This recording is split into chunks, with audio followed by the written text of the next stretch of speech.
जी, तुरंत वैद्य को बुलाया जाए और मेरे घोड़ों का उपचार कराया जाए। महाराज, वैद्य को बुला भेजा है, वो आते ही होंगे। राजमहल के पशु वैद्य आते हैं। वैद्य ने घोड़ों के घाव का परीक्षण किया और बोले, इन घोड़ों को शीघ्र ठीक करने का एक ही उपाय है महाराज, कि इन पर बंदरों की चर्बी लगा दी जाए, जिसके कारण घोड़ों का घाव अति शीघ्र ठीक हो जाएगा। मंत्री जी, हमारे राजमहल में जितने भी बंदर हैं और आसपास भी जितने बंदर मिले, उन सबको पकड़ा जाए और उन सबको मारकर उनकी चर्बी घोड़े के उपचार के लिए उपयोग की जाए। हमें हमारे सारे घोड़े अति शीघ्र पहले की तरह स्वस्थ चाहिए। राजा का आदेश मिलते ही राजमहल के सारे बंदरों को पकड़कर मार दिया जाता है और उनकी चर्बी घोड़ों के उपचार के लिए प्रयोग की जाती है। बंदरों का पूरा समूह समाप्त हो जाता है। जल्द ही वनराज तक ये खबर पहुंच जाती है। मैं राजा को नहीं छोड़ूंगा और प्रतिशोध लेकर रहूंगा।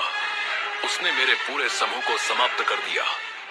मैं उस राजा के पूरे वंश का भी वैसे ही सर्वनाश कर दूंगा जैसे उसने मेरे वंश का किया है।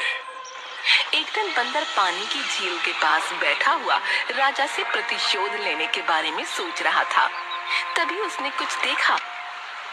इतने सारे पैरों के निशान झील की तरफ जाते तो हैं, परंतु इनमें से कोई भी निशान वापस आता हुआ नहीं दिख रहा है। अवश्य इस झील में कोई राक्षस या मगरमच्छ रहता है, जो झील में जाने वाले हर मनुष्य और जानवर को खा लेता है।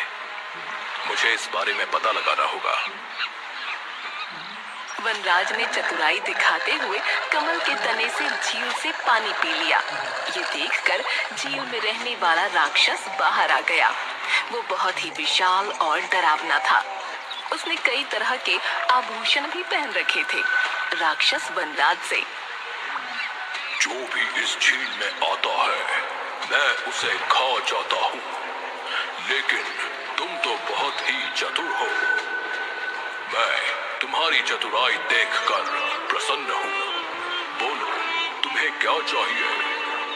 मैं सिर्फ इतना चाहूंगा कि आप मेरी मदद करें।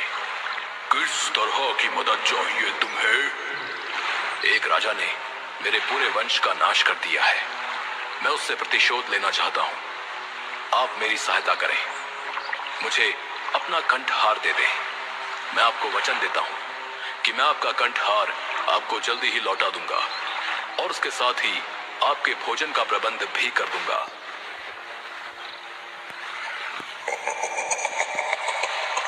ये तो तुम मेरी मदद कर रहे हो, मेरे लिए भोजन का प्रबंध कर रहे हो। उचित है। राक्षस वनराज को अपना कंठहार दे देता है। वनराज कंठहार को पहनकर चंद्रपुर नगर में वापस पहुंच जाता है और एक पेड़ से दूसरे पेड़ पर झूलने लगता है। जो भी उसे देखता और वो कंठहार देखता दंग रह जाता। राजा के सैनिक राजा को प्रसन्न करने के लिए